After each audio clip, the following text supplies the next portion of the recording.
Hello everyone. இன்றைக்கி union of sets and intersection of sets பற்றி பார்க்க போகிறோம். யூனியன் ஆஃப் செட்ஸ் பார்த்திங்க அப்படின்னா ஏங்கிற ஒரு செட் அண்ட் பிங்கிற ஒரு செட் ரெண்டு செட் எடுத்திருக்கோம்.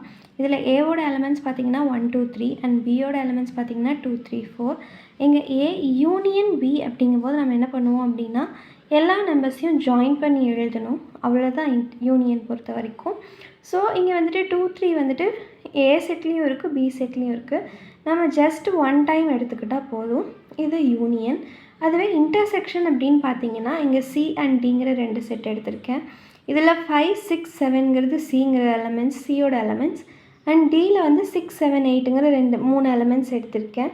ஸோ இதில் வந்து பார்த்திங்க அப்படின்னா இன்டர்செக்ஷன் அப்படின்னா ரெண்டுக்குமே எந்த நம்பர் காமனாக இருக்கோ அந்த எலமெண்ட்ஸ் மட்டும்தான் எடுத்துக்கணும்.